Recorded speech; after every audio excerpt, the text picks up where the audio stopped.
Hello YouTube, this is Target Apex, and this is another heat from the Club 100 2020 Lightweight Sprint Championship. This is Heat 8, my second heat.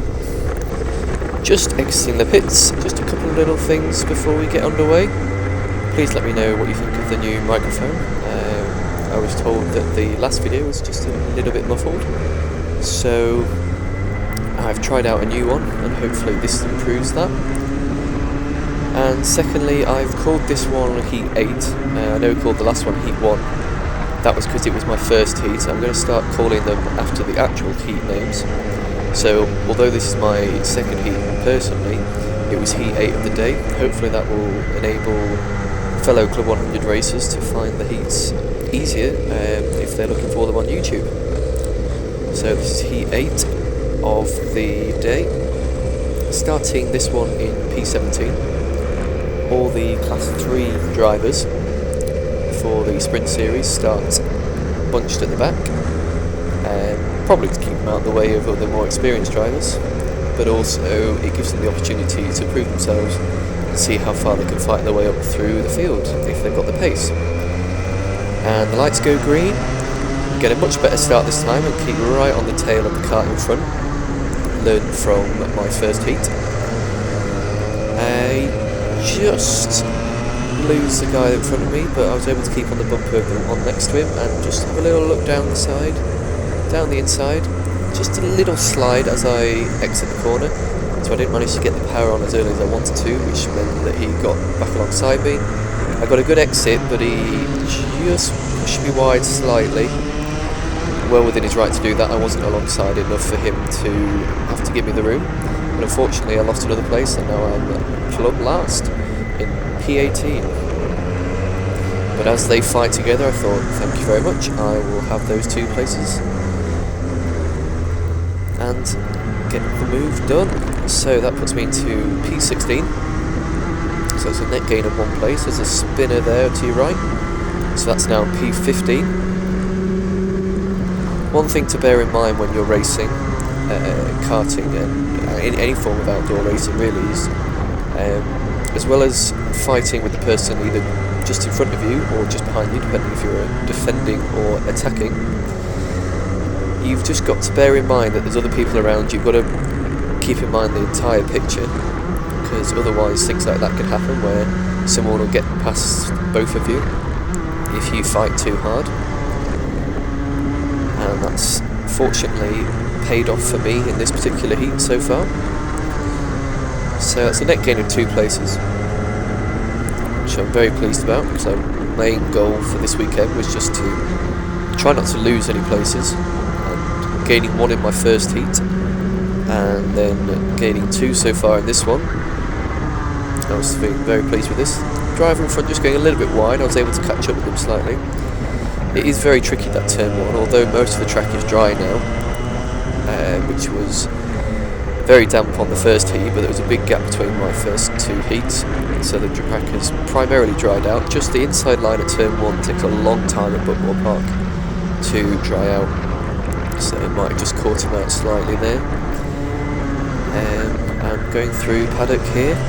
Again, I get a good exit, not quite close enough to make the move into Garda. It's a very good corner to make the move there, because it's very wide, so you can go up the inside. Still need the kart room on the outside, but get the job done, it makes it easier. Get a good slipstream here, and look at the move on the inside, but as you can see there's a yellow just on the left of the screen, and now a car in the barrier over there. So unfortunately I had to back out of that move. It's a little bit frustrating because I felt like I could get the job done there, but never mind, we move on and we go for the next one. So through the S tier, turn 5 and 6, coming down the hill, sweeping right-hander into the left, into the right of paddock. Very, very fast in the dry. Hear the tyres squealing there. Again, not close enough into Garda there, but just gaining fractionally. Right on his bumper through Cafe Curve. Have a little look down the inside. Didn't quite have the speed, so he's able to cut me off there. But I get a good exit, and I'm right back with him. around the first hairpin we go. And around the second one there, clipping that apex. The karts of Club 100 are so good. They're within hundreds, thousands of a second of each other. They're all very, very, very closely matched. So it does make overtaking tricky. It's all down to the driver. That's what gives you the thrill of the racing. Through Cafe Curve once again. Not close enough this time to make the move. But again he goes a little bit wide and I get a good exit down the inside. I'm getting close enough here and I thought I'll have a little go. I wasn't quite close enough to get the job done. He was well within his right to close the door on me there. I wasn't quite alongside enough. We regroup and go again. So now that I've attempted to get past him, attempted the overtake, it's now just slowly catching up but also watching at the same time, just to see if there's any areas on the track where he's particularly slow, or if I'm gaining, or if he makes any mistakes, just to kind of judge where I can make the move next. Also spotting that he's catching the car in front, which if he starts fighting with him could slow him down. I could get both of them. So it's just being aware of everything that's around you really when you're racing. I had a little look up the inside, but again wasn't quite close enough to get the job done. Through the S's. This lovely right-hander down the steep elevation at Buckmore Park into the bottom half of the circuit.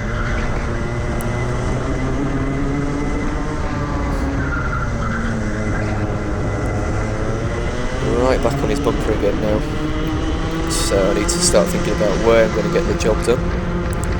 So I think we've got 2 laps left.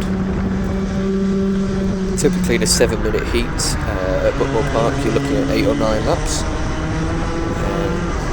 So mentally you've got that in your head when you're going round. Just slight at the back of your mind, just knowing roughly how many laps you've got left, knowing that you've got to get the job done. But also what is handy is you get notified about the final lap when you go over the start-finish straight. Just going a little bit wide there. I think I might have clipped a puddle or a damp patch of track from earlier on, which hadn't dried up, so I had to go super defensive into Garden because I was getting caught by a couple of drivers from behind as a result of going wide. So we're now approaching the final lap of the race. Unless the front 2 karts take themselves out or something completely ordinary happens, it's more a case now of keeping this position rather than trying to gain any.